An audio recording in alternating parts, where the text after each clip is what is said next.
They put the B in business. Beach Talk Radio is a business. We do not allow businesses. They weren't allowed to sell things that they were making there. The other people in that plaza pay huge rents in order to conduct business in Times Square. To allow a business to be a street performer, Beach Talk Radio is a business. Now it's time to get down to business with a capital B. This is Beach Talk Radio. Good morning, Mr. and Mrs. America, and all ships at sea. This is your captain speaking, Mean Gene. Mean Gene. The following will be a test of the ship's whistle, the sonar alarm, the cable alarm, and the atomic attack alarm. Live from Peach Time Out in the heart of Times Square, you're listening to Beach Talk Radio with Kim and Ed Ryan. And hello, everybody, and welcome to episode number 178, coming to you live from Peach Time Out, the Peach Time Out studio, Beach Talk Radio. That's right, 178. And we want to thank our sponsors right off the bat. Make sure we give them a big shout out. Best Western, Island Oils, Fort Myers Tiki Tours, Nervous Nellies, Margaritas, Sanibel Carts, State Insurance USA, Sun Palace Vacations, La Ola Restaurant, Tuckaway Cafe, Blue Ribbon Events, Beach Pottery, Shuckers, and of course, our home studio sponsor, Peach Time Out. Later in the show, School Board Madness, and also Afghanistan craziness, the Taliban, man. And we're also going to give away 2 tickets to the Beach Theater. And that's. But are you going to remember? Yes. Okay. I forgot last week. I apologize to our friends at the Beach Theater. But our first guest today is coming to us remotely. And it's Eric Eikenberg, who is the CEO of the Everglades Foundation. Eric, thank you so much for coming on the show. We appreciate your time. Good morning. Thanks for having me. So, Eric, the first thing we want to ask you, if you could, would be to give us kind of a rough idea for anybody that doesn't understand what the Everglades exactly, what they are. Well, the Everglades are a foundation. Yeah. Well, it is a unique ecosystem starting at Shingle Creek, just south of the Orlando International Airport, running south to through the Kissimmee River, the Kissimmee chain of lakes, making its way down to Lake Okeechobee. And then all points in between, from the lake all the way down to the Florida Keys and Florida Bay. It is a massive wilderness, certainly south of Lake Okeechobee. It is one of the largest wetlands in the world. And it is it's a national treasure here in this country. This is the water supply for almost 9 million Floridians, the Everglades. And, we've lost about 2/3 of it over time. But there's a large effort, as you both know, over the last few years, including good numbers of the business community stepping forward to say we need to protect this vital resource. I started reading the book The Swamp on a recommendation from somebody that watches the show, because we've been following LOSAM and LOSAM or LOSAM or Sure. whatever it's called, and everything going on with the Colonel coming to town and Southwest Florida. We've had Chauncey on a couple of times. It's amazing how far back, the Indians and the invaders had been fighting down in the Everglades. It's got a long history. It sure does. Two future U.S. presidents were actually engaged, Andrew Jackson and Zachary Taylor. Part of those wars that you're referencing. So yes, there's a considerable amount of history here within the Everglades over time. Broward County, Governor Napoleon Bonaparte Broward in 1900 said, "Let's get rid of this resource, water," and he started the effort to drain the River of Grass. Thankfully, this generation is getting closer to restoring it. So go ahead, dear. So can you tell us what the Everglades Foundation does, a little bit about the history of that and the mission and the vision? Sure. We were founded in 1993 due to an algae bloom in Florida Bay. We saw fish kill. We saw dead seagrass floating on the surface of that water, just like we did in 2015, if you recall. challenges that we're facing Florida Bay. So we were organized and founded due to an algae outbreak. But over now the last 27 years, we are rooted in science. We have 7 distinguished PhD scientists who are experts in the hydrology of the Everglades, the biology, the chemistry of the area, certainly the biodiversity of the Everglades itself. And we take that science and do the best we can to ensure that elected officials at the federal, state, local levels are ensuring that the comprehensive Everglades plan, now that's 21 years old, is fully implemented. So, Eric, what happened to the Everglades over the years? What's caused us to need organizations like yours, and what happened? Well, we could certainly spend a couple segments on that question because it's an important one. But I will just point viewers back to the late 1980s when the U.S. Attorney of the United States, the U.S. Attorney Dexter Leighton, filed a lawsuit against the state of Florida for pollution, for polluting the Everglades, water coming off the agricultural farms, the sugar farms south of Lake Okeechobee, pollution running into Everglades National Park. That lawsuit in the late 1980s, early 1990s, forged action at the state level to begin the cleanup of the Everglades.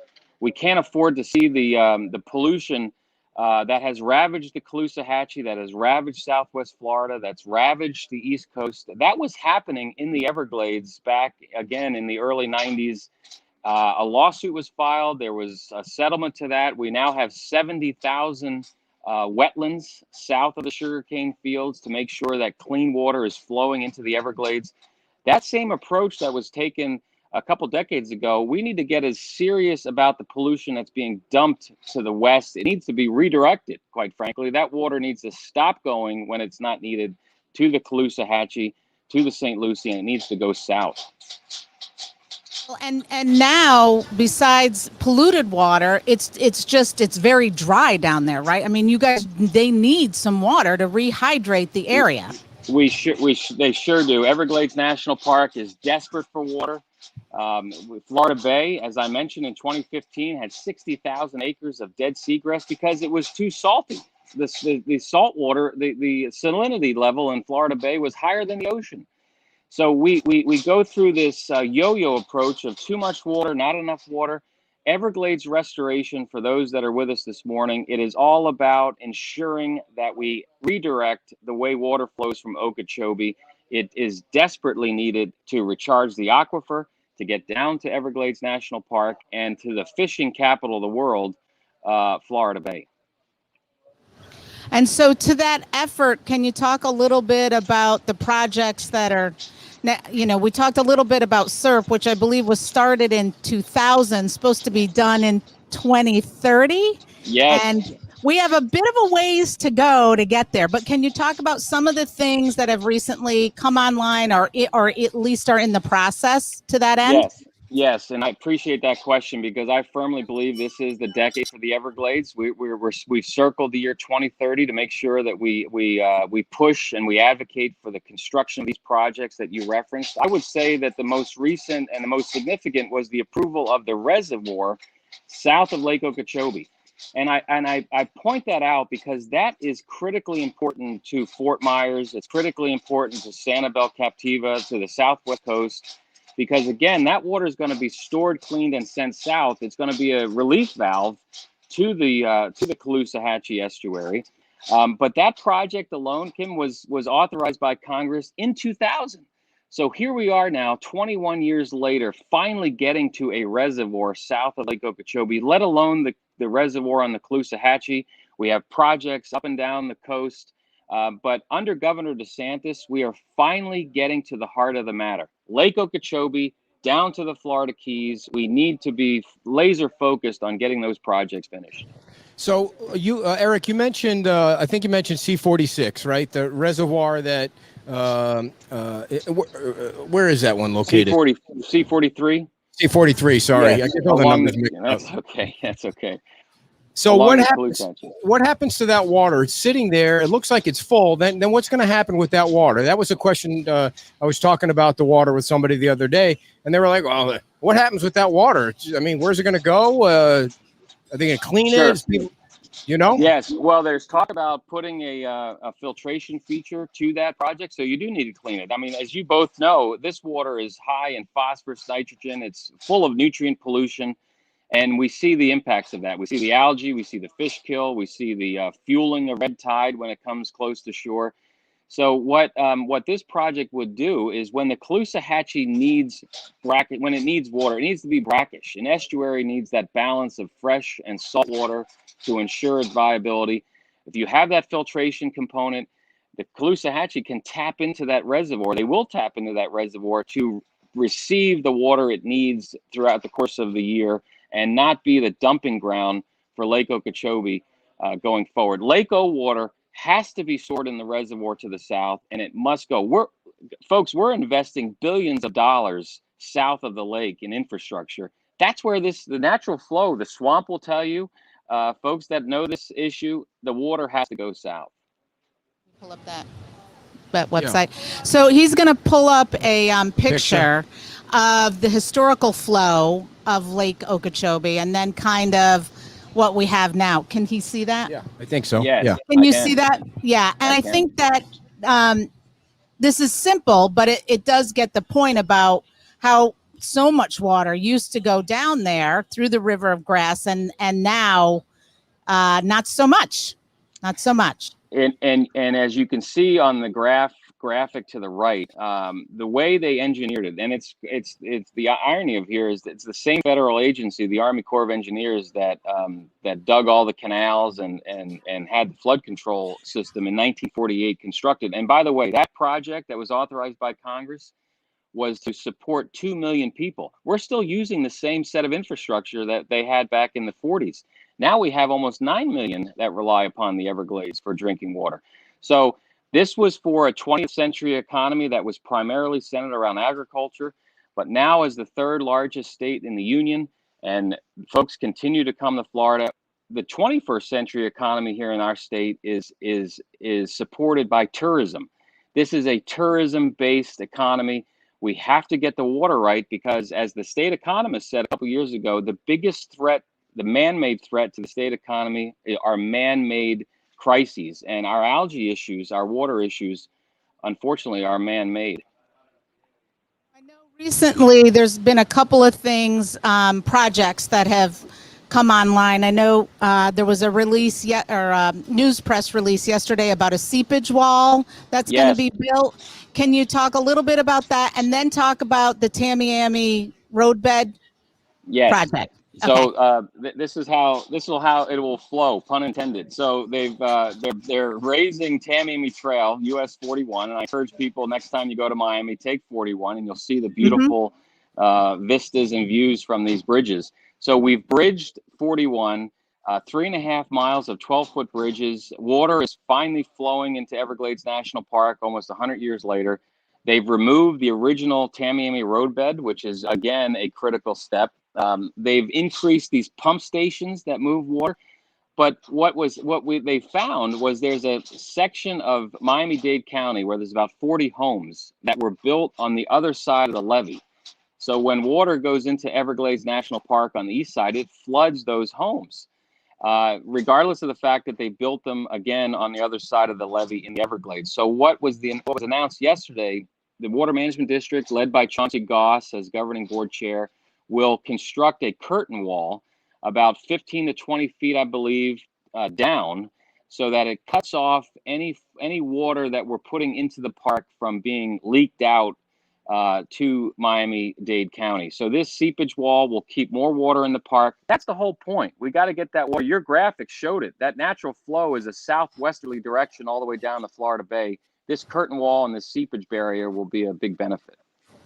Yeah, I was reading that it's 2 miles long, 63 feet deep, and 26 inches wide. It's going to be done, they said, in April 2022. Like that seems like a big project done real fast. So I mean, that's amazing. Well, it was the most impressive chainsaw I've ever seen yesterday, being out there with the lieutenant governor. But yes, so you have those statistics, which are very impressive. And I want to, though, come back on your point there. What's happening now is there's a great sense of momentum and immediacy. We have to do this. We cannot afford to let the status quo or let special interests or, in my judgment, let demagogues try to delay or sidetrack the momentum that we're seeing. So the realtors that are listening, small business owners, chambers of commerce members, anglers, boaters, you all must rally to ensure that these projects are built here in the next couple of years. So, Eric, how do you restore the Everglades?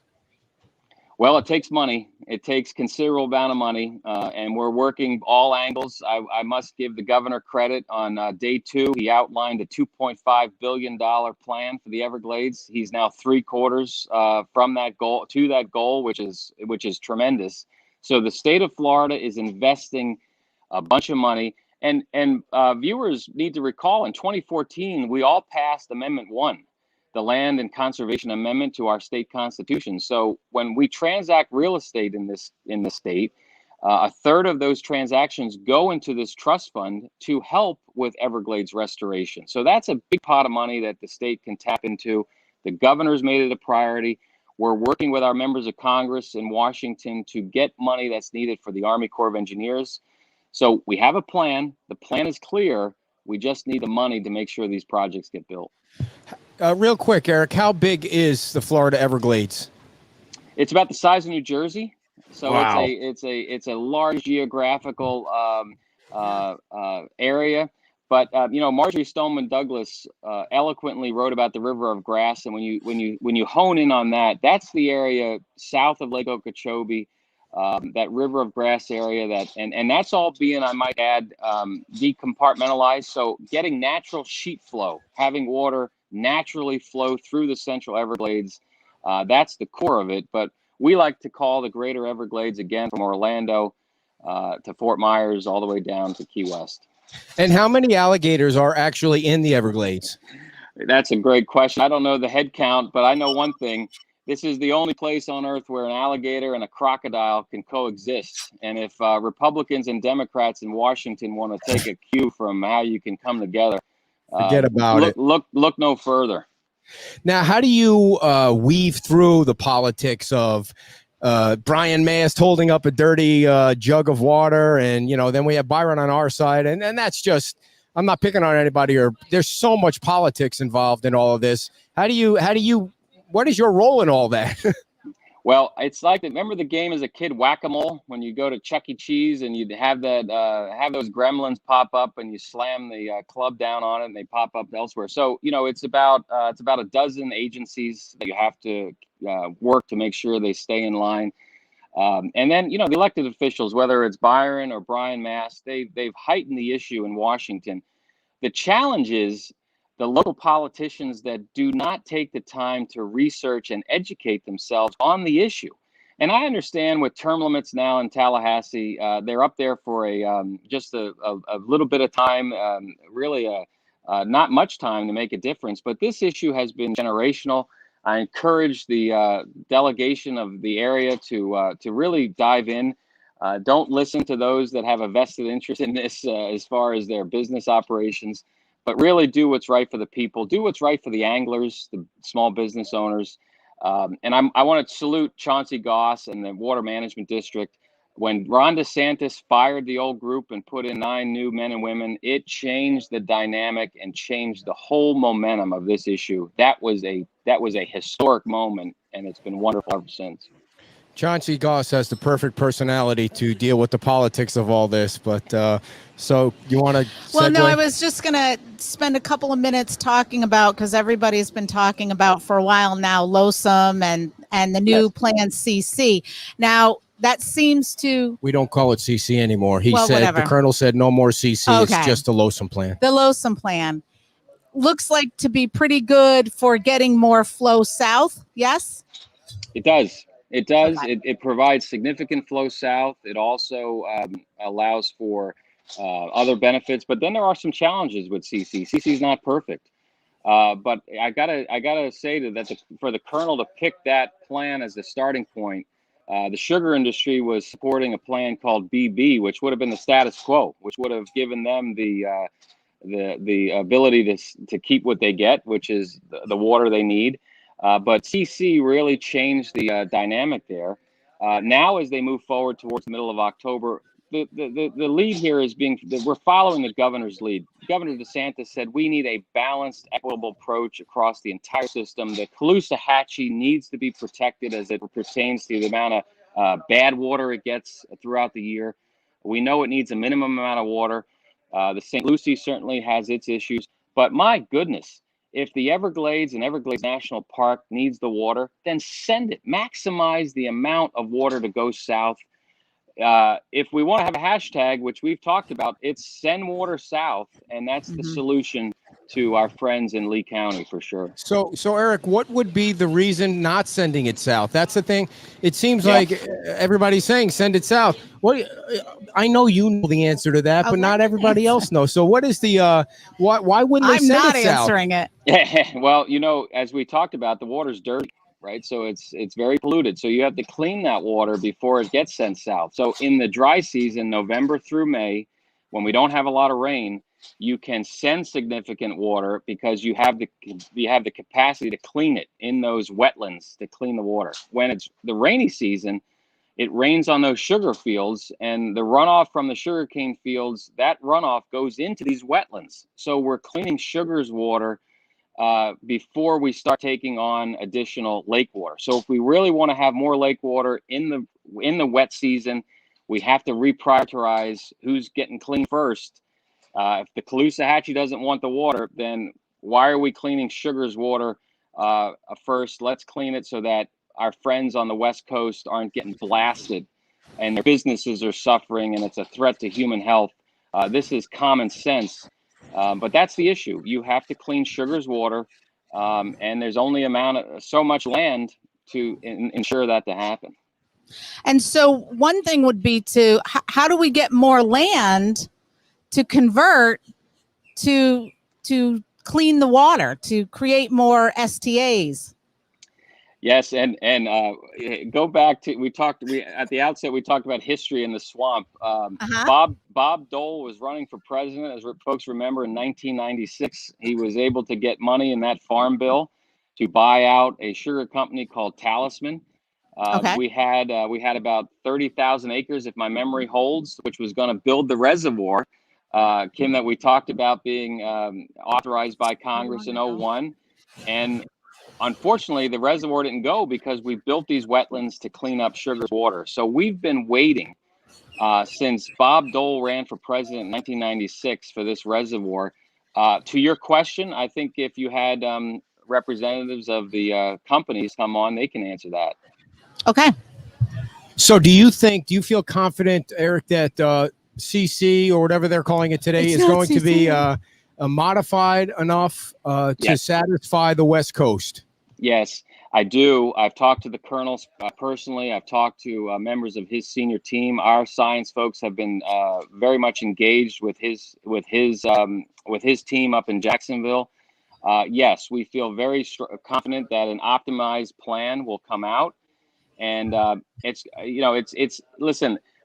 The benefit here is we're still going to have 8 to 10 years, 2030, to build all this infrastructure. So the LOSUM that's going to come out is going to be revised when you have all these reservoirs in place. So let's get beyond the status quo today. Let's also settle down all the misinformation and all of the blustery talk that's coming out of Fort Myers and Sanibel. Let's settle that down.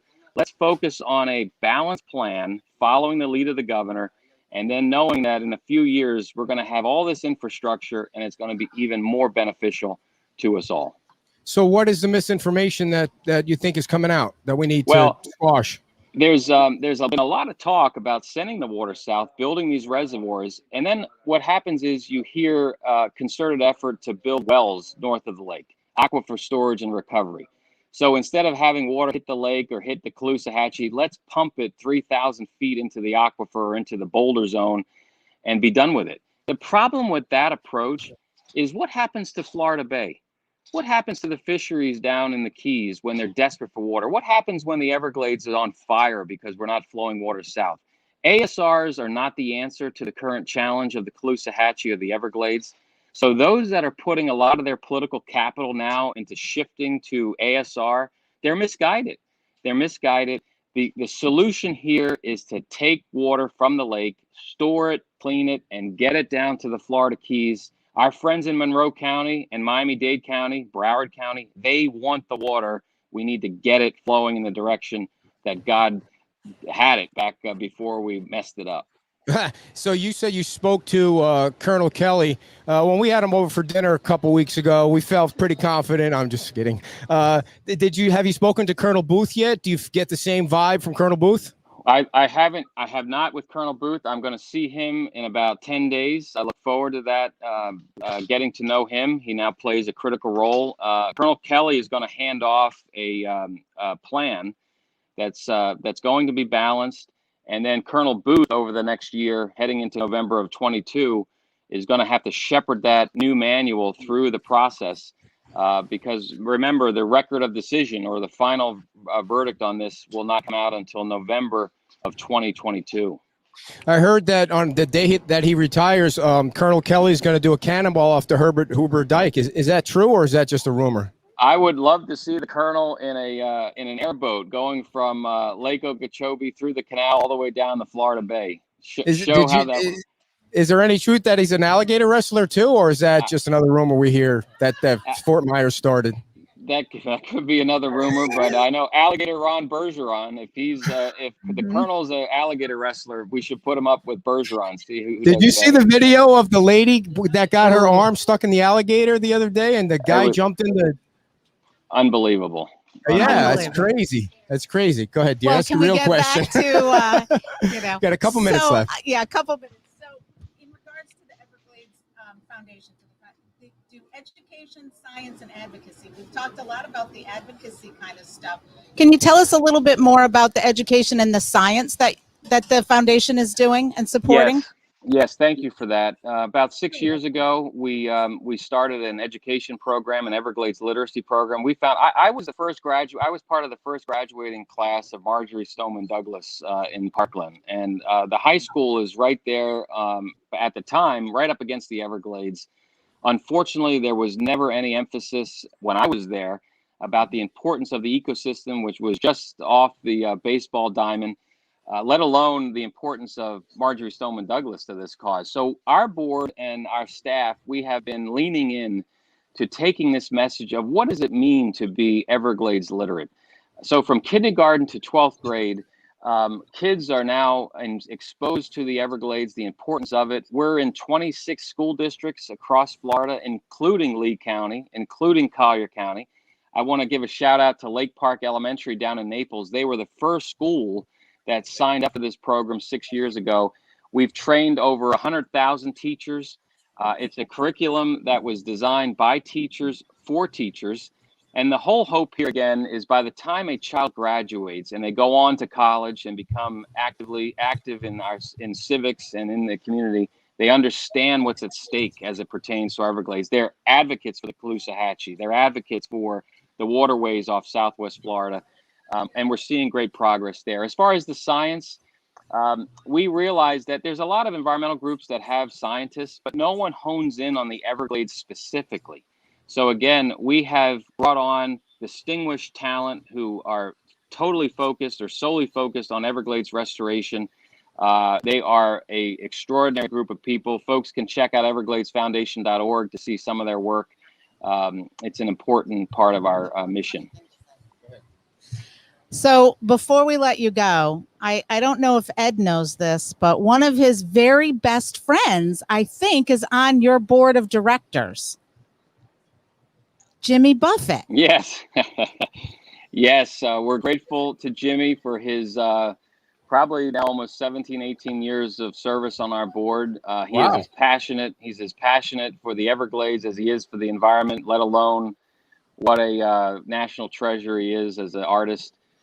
Jack Nicklaus, the greatest golfer to live, is also on our board, let alone some great men and women. We have Bill Riley, who's one of our co-founders, who lives in Sanibel. Bill was one of the voices that really rang the bell on the challenges to the Everglades, and we're grateful for his leadership as well. So, Eric, can people get involved with the foundation, even if they might not live by where you're located? Can they still get involved and help out, donate, and all that? I hope so, Ed. We that's the critical point here. It's great. It's great to listen to this interview. It's also people get infuriated when they see pictures and they see what's happening. Take action.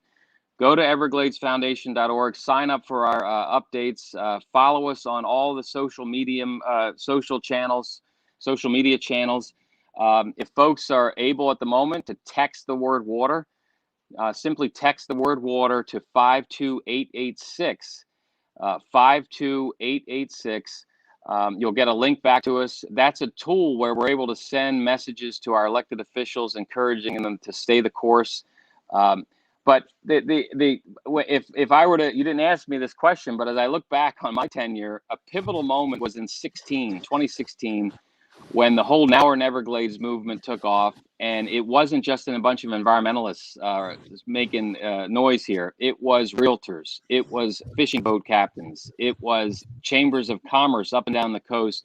The business community has stepped up in a tremendous way. I encourage all business owners. This is your issue. This is about the future of Florida's economy. We all must rally. Well, Eric, thanks so much for your time. We appreciate it. Your staff was great in setting this up, and good luck. Anything we can do to help. We're going to put the text number out on our page, and we'll keep talking about it today, and the website address out there. And if there's any way we can get donations sent your way, we're going to do it. I appreciate you both. I have one last. So I would like to come down and visit the Everglades, but when is the best time or when is a good time? Because I know when it's wet, I think it's a little more difficult. So I'm guessing when it's drier. Yeah, October through December. Try that, and you give me a call. We would love to host you both. Maybe you can be live from the Everglades on an airboat. That would be great. That would be great. Thanks a lot, Eric. Have a great weekend. See you Thank soon. you so much. Okay, Eric Eikenberg from the Everglades Foundation. Again, if you missed that number, you text water to 52886. And the red tide comes floating through your phone. No, I forgot what he said. Why do you do that? No, and that will get them hooked in with a way to get a hold of, I believe he said, a way to get a hold of political leaders, and I get them hooked in with what they're doing at their organization. Gotcha. Or you can go to evergladesfoundation.org. I'm going to try it in a minute. And maybe make a donation or send something like that. So thanks so much to Eric for that. We appreciate it very much. And before we get to our next guest, we of course have to take care of some of our favorite people. So rock and roll, dear. So I can sit here. I don't have to stand up. Get in camera beat today. Fort Myers Tiki Tours. Get out on one of those tiki boats and cruise leisurely down the bay. They provide the tiki boat. They provide the captain, the ice in the cooler. You bring 5 of your friends because it can hold 6. And enjoy an hour and a half about leisurely cruise. People will be taking your pictures. You will be having a great time. You can go for Father's Day, Mother's Day, birthdays, anniversaries, team building. You will see hopefully lots of manatees, maybe some dolphins. If you're lucky, maybe a sea turtle. So give them a call at 239-887-0042. They leave out of Salty Sam's Marina right over the bridge. So easy access. You're in, you're out. Super nice, super fun. Give them a call, 239-887-0042. Very nice, dear. And don't forget also, when you're out in the Everglades or you're wrestling alligators or you're on the beach or you're in Colorado or Key West, there's going to be bugs. And when it's hot and muggy like it is today, there's going to be all kinds of bugs. And you don't want bugs on your person or on your person that's sitting next to you or anywhere near you. So what you're going to do is go to islandoilsllc.com or don'titchit.com, and you're going to get this great natural insect spray that's made right here on Fort Myers Beach. Yes, they have a big vat out in the backyard of wherever they live, and they're whipping around the Don't Itch It spray and the Island Oil spray, and it's natural. It doesn't have the DEET stuff in it. No water added, no chemicals. excuse me, and no synthetics, and it smells amazing. So instead of sitting there, smelling like that nasty bug spray stuff that you get at the 7-Eleven, you're going to be prepared because you're going to have it out in the backyard or you're going to have it in your back pocket. They have a roll-on and they have the spray, and it's made right here locally. It's like an amazing thing. We've all heard the success stories. You can take it out on the tiki tour, and you're going to keep the bugs away while you're watching the dolphins and the manatee. When you go down to visit the Everglades, take it with you. Yeah. Because I have tried it out in the... You said that. Okay. Yeah. Right. So I am going to introduce our next guest, and it's Robert Codie. A big hand from the crowd as Robert steps in. Robert is the Lee Tran director. Did I get that right, Robert? You did, absolutely. The Lee Tran director. And the reason we invited Robert on is for a couple of reasons. Like, he had like the most bubbly of personalities making a presentation at the town council meeting. First, we owe him an apology because our timing stinks. Why? His food that he ordered here, and believe me, he ordered some food over there. Oh, you want to go eat? No. Seriously. We could do the movie trivia and have him back. Or you can make it he's quick. Not getting through that okay. in the time. What did you order, by the way? Oh, man. Biscuits and gravy. Oh, that's great here. Oh, it looked phenomenal. Yeah. Eggs. Oh, eggs. Yeah. Hash browns. With cheese, both. Phenomenal service. I recommend anyone to come down here to the beach. A beautiful ambiance. Loving the environment. We're going to reorder. Unpaid, I'm going to reorder his food and pay for it. Yes. Okay. So, Robert, you were at the town council meeting to kind of give everybody an update of what's going on with the buses and the trams. And first of all, and we like to talk about it too because of all the services you guys offer, but also because traffic's a big deal down here. Yes. And more people we can get riding the bus or riding the trams, the less traffic there's going to be. And I really don't think, I don't want to jump ahead, but I really don't think people take advantage of that, the drop-off area. I know that's not what it's called, behind the Walmart. Yeah. And so, first of all, why don't you tell, I know, dear, I'm rambling, gambling man. Why don't you tell everybody what the services are that you offer from the county to the beach? Absolutely. First and foremost, thank you for having me on this morning. We have the Route 490 that goes from our beach park and ride to beautiful Times Square. It runs seasonally every 15 minutes. Non-seasonally, it's about 25 to 30 minutes. We have our 410 that goes from Bowditch Point all the way down to Lover's Key. And during the season, we have our tram service. That's a big hit here on the beach. We have 3 trams that go between Bowditch Point down to near the library. Okay. And loop back around. And he mentioned congestion mitigation. That's something that we've been working with the state as well as the town, with the town manager, Mr. Hernestad, and the director of public safety, Chelsea O'Reilly. Wonderful people to work with. And up here at the intersection here, as soon as you cross over the bridge at Matanzas Pass Point, there's going to be a new intersection, which hopefully helps us decongest the roadways. But as he alluded to earlier, we really want people to use our buses and our parking rides. And it's a beautiful transfer point that you can utilize, that we have a lot of parking for our seasonal and non-seasonal guests. Please get off the roadways, use public transportation, decongest it. You don't have to sit in traffic for 10 to 15 minutes and sometimes 30, 45 minutes when you can utilize public transportation. It's here. And the prices are lower here on the island. It's only 75 cents as opposed to $1.50 per trip, and our seasonal trams are free. Yeah. I have to say I used it, and so when my mom was visiting. The bus or the tram? The bus. Okay. The bus down from, I parked at the park and ride. The person saw us, the driver saw us pull up. And really, he could have, or she could have taken off, but they waited for us to get out of the car, and they were so nice. That bus, it was during spring break. That bus was packed. They did the best they could to accommodate everybody and get everybody on there. And we just scooted on down. And I'll tell you, it was a lot, it was busy. There was traffic, but I was a lot more relaxed, not having to deal with what lane should I get in and where am I going to park and how much is it going to cost me? So I thought it was great. And we drove down, we got dropped off at Times Square, and then it was easy to pick it up on the way back. So please give it a shot. It's all about our patrons. It's all about service. And as they say, patience is a virtue, right? So our drivers, that's something that they really take a keen interest in, and being patient with our patrons and really trying to provide a superior service to everyone here in Lee County. I promise you, our trams, our seasonal trams, they're so popular that we're starting them 2 months earlier. This year, they're starting November 22nd as opposed to January 5th. Yeah. Due to the popularity. Even during the midst of a pandemic, we still had 120,000 riders. Prior to the pandemic, we had 171,000. Our goal was 200,000, but we ended services a little early in March due to the pandemic. But we're looking to ramp things up. People, please come join us. Ride with Lee Tran. So what is it that what do you do to keep a personality so upbeat? I mean, what fill me in. I need a little of that jazzed up. One, I have 3 kids. Yeah. So I have to be upbeat. Yeah. And I have 3 girls at that. So and my wife, I'm the only male in my house. So positivity. Wow. Yeah. I always tell my wife, positivity breeds productivity. Yeah. And patience. Yes. And that's what we exercise. And plus, I love what I do. I love life. Yeah.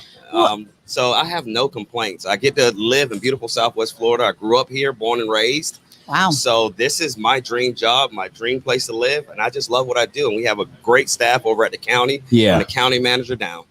Yeah, I love those people over the county. They're so helpful, and Betsy was great setting up the interview, and it's almost like smooth sailing over there, which is nice to see in government. So can I ask? The buses also can accommodate if you want to bring your bicycle down, correct? Yes, we have bike racks on the front of our buses. There are bike racks on every bus and our trolleys.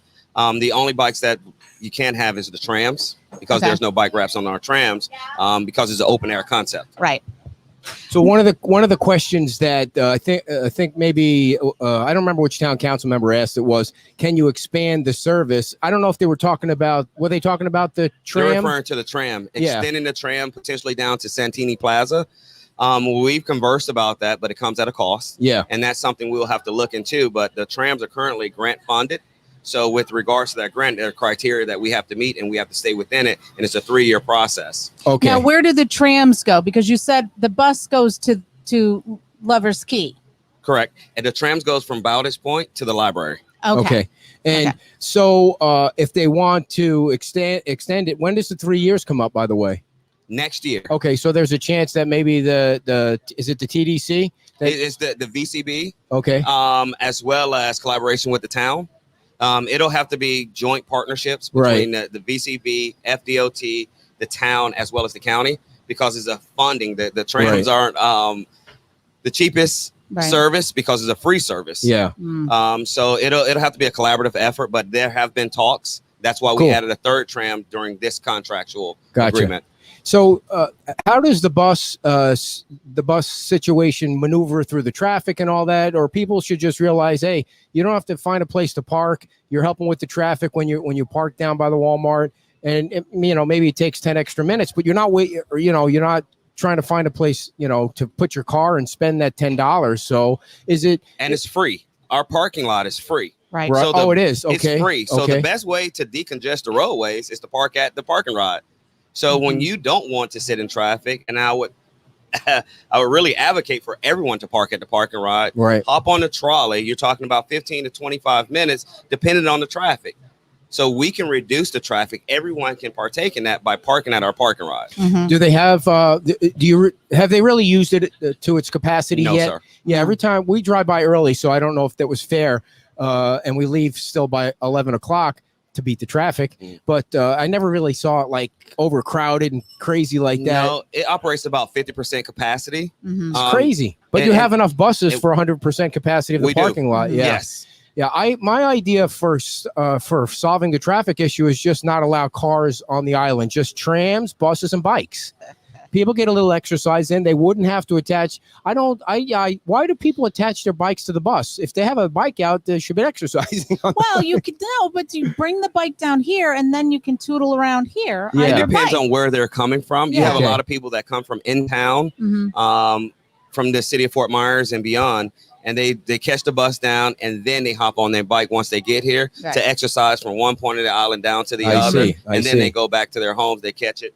back into the you city. didn't really need to Safety on answer the that. I was roads. just being sarcastic. People I can can't do help whatever it. they want to do. I'm a transit I know, guy, right? and I love mobility, and I love exercise. I love to really enjoy the beautiful nature of Southwest Florida. I think the other thing too, and I believe this is true, that there is a bus from the beach parking that goes to the airport. Yes. So people could take, they don't need to. And right now it's so expensive to rent a car, and good luck finding one sometimes.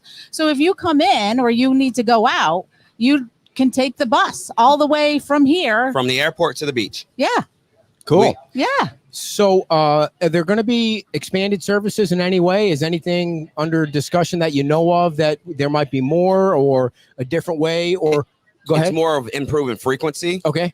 What does that mean specifically? More timing, the length of the routes, reducing the length of the routes and having more buses. So let's say it takes you to get from on the 410 from Lovers Key down here to Bowditch about 45 minutes to an hour. We want to reduce that time frame. Yeah. And really get it more like 30-minute intervals. So that's our goal, is more so focusing on frequency in those highly densely populated areas. How do we get the word out more that people should, at least try it once and see if you can, clock out the time difference and the money saving thing? Or a lot of people feel like they have to be so close to the beach because if they need to bring a beach chair back or they, want. I truly recommend just try transit. Yeah. That's the key, is just trying it. And I promise you, the service that we render is like no other. It's first class. Our goal is to be the commuter service agency of Southwest Florida. And it's really just getting on our buses. They're clean. They're efficient. They're cool, nice and air conditioned. Correct. All of our protocols. We have everything one would need, from hand sanitizer to face masks.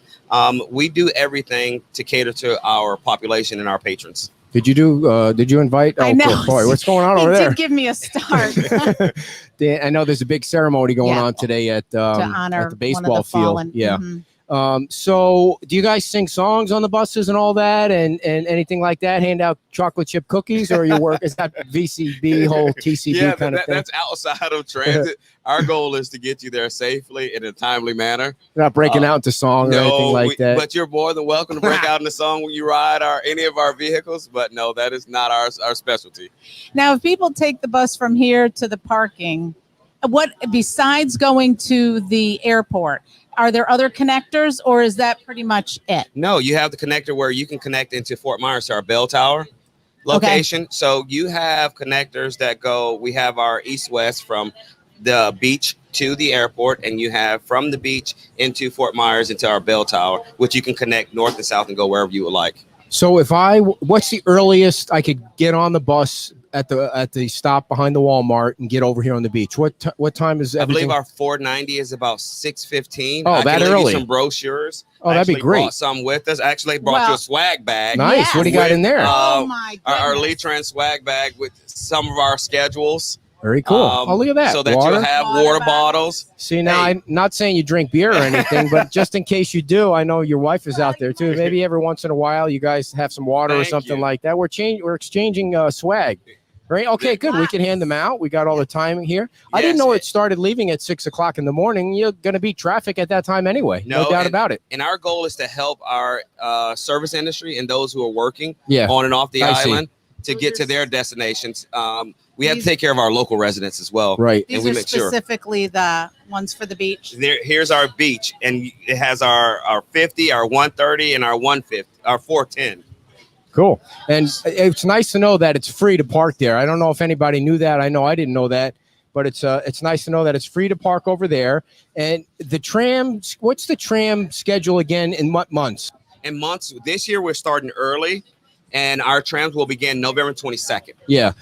Do you have like a video of the tram that people could see? Because that would be a cool promotion. Absolutely. If you go to the VCB's website, you will see they do a nice video of our trams, and anyone can go visit Lee Tran, rideleetran.com. That's www.rideleetran.com, and really get a real view of what we do, as well as our Facebook page. Yeah, our Lee Tran Facebook page. Did they sing songs on the tram at all, or have you? And you know what? If you're a local artist and you want to sing, on our tram, please feel free to, but our drivers are not expected to. I know this is probably a violation of the sunshine laws, but it would be kind of cool to see all the county reps get on the tram and just start break out in a song or something. That'd be a funny video. Hey, listen. Promotional video. Yeah. So that's like a Beach Boys song. Yeah, something like that. You know, have you ever thought about getting one of those bicycle beer things for Lee Tran? That you'd sell that out to people. People on the beach here would love that. Due to our funding source, we cannot have anything with alcohol beverages. VCB wouldn't allow that. Gotcha. However, our trams are open air, and we will transport you to any of the local restaurants here on the beach. If people park and want to ride down, how much stuff can they bring on? Is there an under thing? Coolers or beach chairs? Like, it's generally 2 bags if you can fit it in your seating area. Yes, your carry-on, similar to an airport. You don't want to bring too many bags. And just to go back, our first trip from the parking ride is 6:17 actually. 6:17, and they run until what time at night? Our last trip ends at the beach parking ride at 8:47. And so if I wanted to be dropped off, you can be dropped off by La Ola because you have that turnaround there, and then you would just wait there, and they got a speaker there, and our buses, our trolleys generally ring the bells as they approach the stops. So you'll see us. We're the biggest things on the road, big and blue. Nice. And when it's a high traffic time, when I took it, it was an actual bus. It wasn't a trolley. They had a full-size bus because it was spring break. And so people were getting on at all of the different stops. That's the other thing. There's stops along the way to the beach. So you can get on, get off, be where you need to be. There are 113 stops on both sides of the island. Good Lord. So when you look at the stops, yes. I didn't know that. 7 Mile Island? Wow. Because it encompasses the other side of the island, the San Carlos Island. Okay. So when we say beach, we extend all the way down to Bonita. I don't expect you to know this, but how many stops are there in Lee County that you service? 1,751. How could you insult him like that and say he wouldn't know that? Come on, dear, knock it off. How many buses does Lee County have? We have a total of 118 vehicles. Holy moly. And some of them, I know that advertisers will wrap the bus. I saw wraps, one the other day. What does that was cost, nice. Robert? It depends on which package you have. Rough idea. We have, you can get a package for about $500 a month. Really? Yep. Even do beach buses too? $500? We do not advertise on the beach. Trolleys. Really? Is that like a local ordinance, or is just something? Yeah, local ordinance. Yeah. We don't have our vehicles wrapped here on the island. However, Mr. Hernstad, if you're listening, we're here. yeah. And just think that maybe they could extend the usage of the buses or the trams or the trolleys, whichever one they were asking about, by allowing a little advertising. You guys would sell out that in a day. And we do have phenomenal advertising inside. We have interior cards inside of our trams during the season. Seriously, we on the beach, our service and the population here is so great that the advertising, it's a key component to what we do in its totality. However, what we render on the beach is just exceptional. Chad, I'm not going to ask that question. That's insulting. I would never do it. Okay. Yeah. Yeah, no. Some people that watch the show just have nothing better to do. Come up. He wanted to know if the bus stops at Fantasies. I told him I'm not going to ask that. I don't even know what that is. So anything else you want the locals to know about the buses and the trams? I mean, we have lots of. That's right. One of the things I said to Betsy is like, you really need to be on. We need to have something like on the show every week, because these are the people that we want to get on the buses, whether they're local or visitors from out of town that watch the show and listen to the show. So what else do you want them to know? Very simply, try transit. Yeah. Just really give it a chance. And the more people that utilize transit, the better the roadways will be. Yeah. Yep. You are actually helping decongest the beach traffic. And really, it's safe, it's clean, and it's air conditioned. And it's convenient. It's frequent. Boom. And we're here to service you. And it's cheap. It's affordable. Right. Why pay for parking when it's free? Yeah.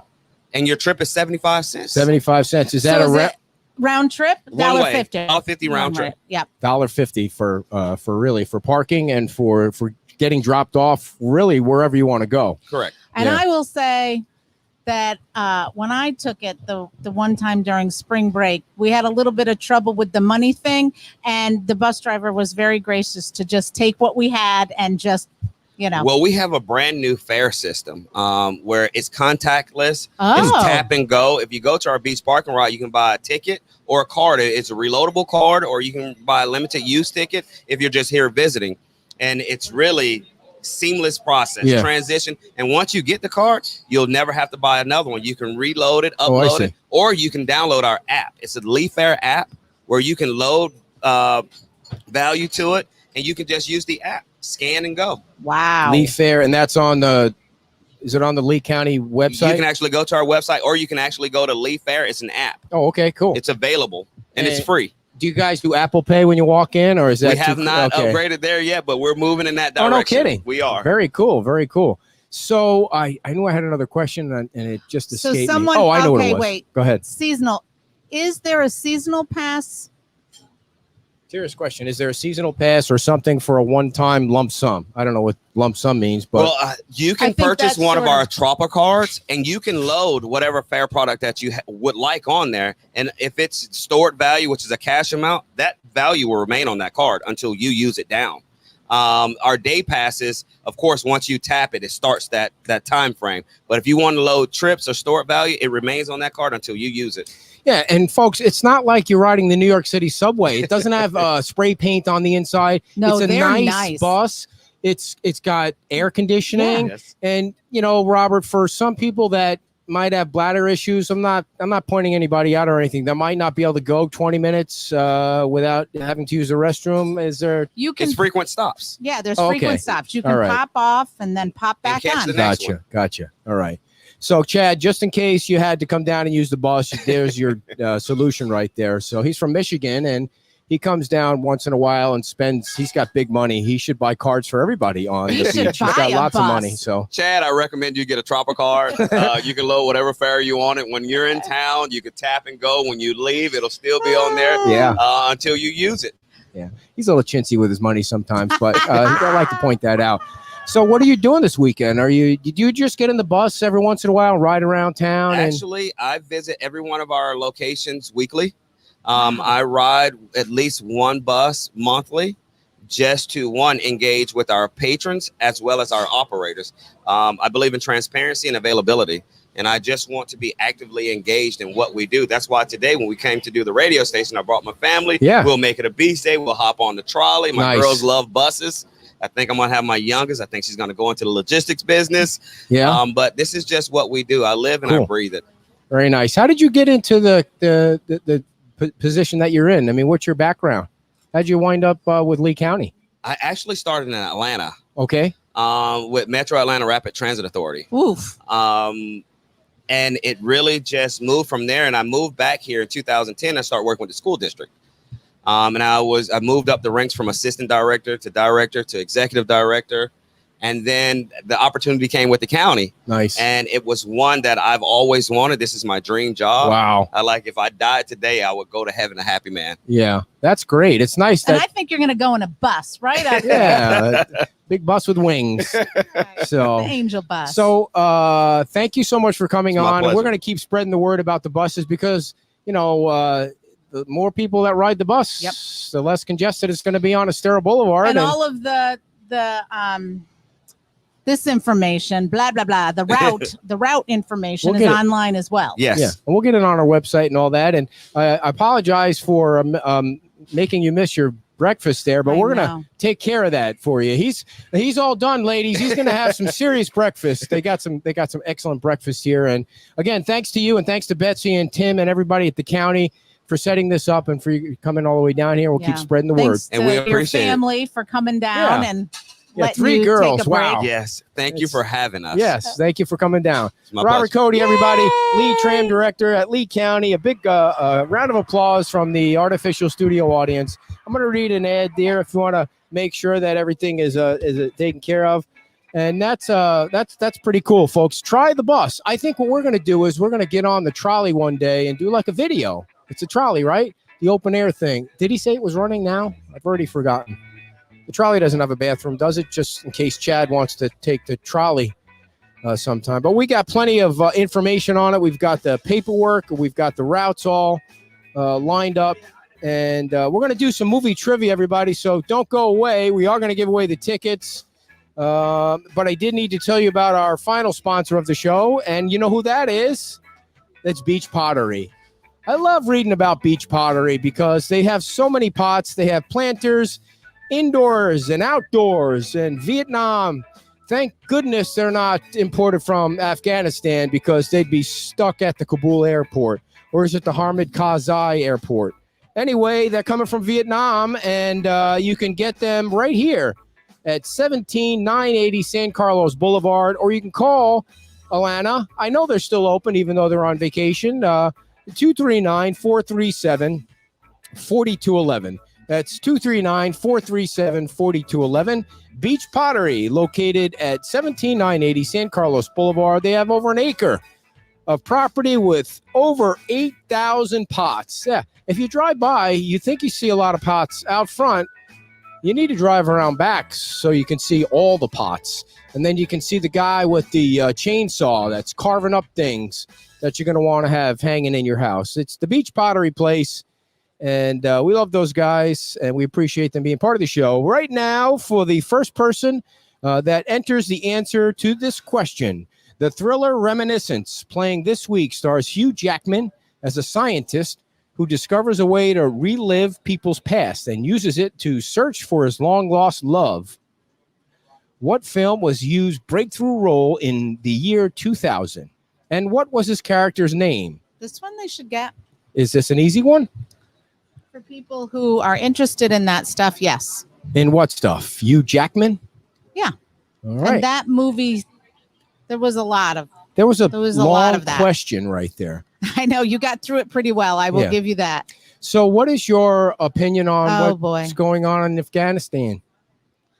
You're a little more political than usual after seeing what's going on. That's not really political. I mean, I want them to get the people out. I want them to get the Americans out. I want them to get all of the people that want to get out. But I want them to get the interpreters out too. I mean, there are people, interpreters, and I'm sure there are other folks in different capacities that helped us while we were there. Well, tell the story about what you were saying on the drive over about what you heard from a couple of the military folk. Well, they didn't call me up personally. I was listening to a podcast, The Daily. I believe it's New York Times. I can't take that. Well, I can't take that only because the guy at the beginning, he's got the Michael Bubaro. The dreary NPR voice that just makes you want to bang your head against the wall. It's terrible. Anyways, they did a great episode, and they interviewed different servicemen who were, Christina, you are the winner. Hey, Marco. Christina, you know her? Yeah. All right. Look at you got a friend. Isn't that nice? Friend. So go back to your story. So they were interviewing, they were talking about the situation. They had some folks, some interpreters that were still in Afghanistan that were leaving voice messages and being interviewed when they could about what was going on. And they were sharing how, they were promised that they would be, helped. And there was a backlog in getting these special visas that they need. And, they're there now and they're very frightened, and rightfully so, for their safety. And then they interviewed some of the officers and service people who were the contact person and had worked so closely with these interpreters. And one of them was telling a story about one of the interpreters who was embedded with them. They got stuck in a skirmish, and he picked up a rifle and helped defend, because he felt like these are his brothers, that the American soldiers were his brothers. He feels part of that team and part of them. And I believe that he is one that he and his family did just recently get out. But I mean, we do owe them a debt of gratitude, and we owe it to them to get them out, to keep them safe, in my opinion. And I know this may be apples and oranges to some people, but for all those people that complain about this country or whine about things going on in this country, and sometimes there are things to complain about and to fight for, when you see soccer players from Afghanistan holding on to a plane, or people holding on to a plane because they think they're going to escape another country to come to our country and fall to their death from whatever it was, 3,000, 5,000, or they get stuck in a wheel well. That's what Yeah, this country is all about. if It's you're- crazy how you right. can complain about. Well, I just think if the situation is that desperate, that speaks volumes to what's going on there. Yeah. The other thing about that, and then I had one more story I wanted to tell Okay. everybody because I'm sure you forgot about it, was if you have a chance to listen to Megyn Kelly's podcast, I don't listen to it regularly, but the lone survivor, Navy SEAL, was interviewed with his twin brother on that podcast that just came out the other day, and it's crazy what that guy went through. And obviously he wrote a book about it, and he was in a movie about it with Donnie Wahlberg or whatever his name is. I wish they would have found somebody better, but the stories that they told about the brotherhood and the love for country is incredible. So it's worth listening to for that episode anyway. What was your point? I wanted to finish because he was in Afghanistan. And when he was in Afghanistan, he got caught in a firefight, and an Afghan family held on to him until they can get word back to the American base. And so it's worth listening to. It's worth watching the movie and reading the book when it came out. So I think it was 2005-ish. I mean, we've been there 20 years. So all kinds of crap has gone on since then. So the final story of the day is we like to go out and spend some husband and wife time on Sundays to, a high-end restaurant like Chili's. So we went to Chili's last Sunday. Oh, don't bring and this we're up. sitting at the bar. I'm not participating in this. Oh, yes, you are. Yes, you are. And there's two dudes, older guys, that are sitting like we're on this side, and their face kind of facing us, and they're looking at us. They had to be at least 10 seats away. I mean, they were not 10 seats away, well, they weren't maybe that 6. close. They weren't close. They weren't within. They weren't in speaking earshot. distance, right? So he's looking over at us like he knows us, and he asked us if he knew us from the beach or something. And then I said something about the show, but he said something about Shuckers. So I think he drinks a lot or something like that, or he just didn't know what he couldn't put two and two together. And then out of the blue, he says, well, he said something about you and, that you're kind of fat. You work out. I didn't hear that part. And then you're so built up. Would you want to repeat what he said? I don't want to repeat what he said. He kind of stands up a little bit on the stool, and he says, but from the waist down, women can't resist me, or something to that effect. Like, my wife is sitting to my left. He's sitting with a dude. And then he yells this out. So he said something to the effect of my up above my waist may not look like him, but below the waist, And I was like, okay, now what? Now the question is what you do about that as a man. That's the question. You ignore inappropriate comments. But then you got to think about your manhood. He's questioning your manhood. He's not questioning your manhood. He is questionable state of mind. I didn't do anything. Yes. Let's just say that. But the point is, it ruins the day. Not the day, but but it was really uncomfortable. It was going to be my story that you weren't going to participate in, but here we are. You're taking over the story because you want to make sure I felt it's told your way. For sure. Right. So here you are. She's feeling uncomfortable. He's challenging my manhood. And then nothing gets done, and he feels like he could get away with that. That's the thing. He felt like he could get away with that. Now, I think if you ask 10 guys, I'm pretty sure a good number of them are going to say, "Dude, we got to go outside." I don't want to do an inside, but really, you can't. You shouldn't be permitted to say something like that. I think you could have said, "Hey, that's really inappropriate." Yeah, I think that when you say that. You also expect some kind of response from somebody. The thing is, though, if you just ignore bad behavior, you know, and it did. We didn't say anything, and it stopped. No, I think the reason was when we walked out, his head was down, so he didn't really see us leave, which bummed me out because it would have been interesting. I mean, I would never really beat an 80-year-old up or anything like that, but it was tempting that Sunday. So anyway, that's the only story I had for today. And did you have any other stories you wanted to tell? Or he wasn't 80, he was maybe 78. I mean, that day I tackled Gene out front because he said something. I mean, he survived. His head hit the pavement. It was a little blood, but he survived. That never happened. I didn't tackle Gene? Oh, No. okay. All right, everybody. Well, episode 178, and I want to thank. In the books. Lee's gone. I got to Robert's gone, so I got to take that off there and remind everybody that what you should do right now is go to this website and support the show. A little value came your way this Saturday. If some value came your way. If some value came your way this Saturday, you know, we had a nice donation last week from one of our listeners, and I wanted to make sure I mentioned her name, but all my paperwork is all screwy Louie.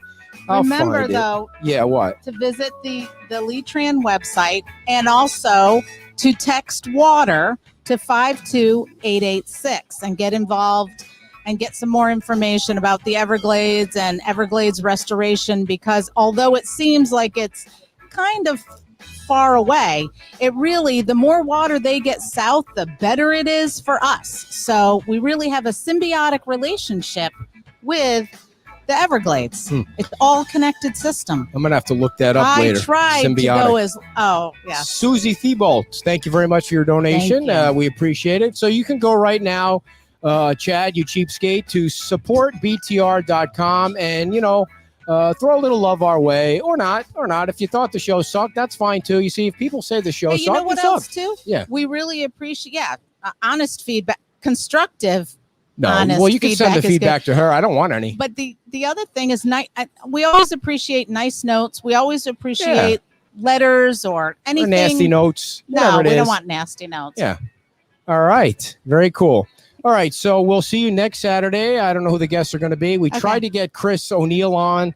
He's been on a couple of times. He's been in Afghanistan, and we wanted to get his opinion on leaving $63 billion worth of arms over there for the Taliban to distribute. We don't know what's going to happen yet. Yeah. Let's see how because it plays they're out. much friendlier and nicer. Yeah, we'll see. Taliban. So we're gonna go get the burqa and we're gonna head on home, right? Oh, you don't have a burqa? Well, you were saying something about the burqa earlier in the car. Right. What was it? What were you saying about the burqa? That You'd rather wear a burqa than a mask or something like that. I did not say that. I said how hot those. I mean. Yeah, it's got to be hot in a burqa. When I was watching some videos, and it just strikes me how it's completely covered. The dudes too, they're wearing like long things. But what are those things called? Shamalas or something like that? I don't know. I'm not going to offend. I mean, when it's so hot in Afghanistan, do you really need to have the beard? Why can't you just cut the beard off? I mean, you need the beard and the part of their culture. So be sensitive to people's culture, please. Jack Morris, I will not be today. We will see you 1 week from today, everybody. Bye-bye.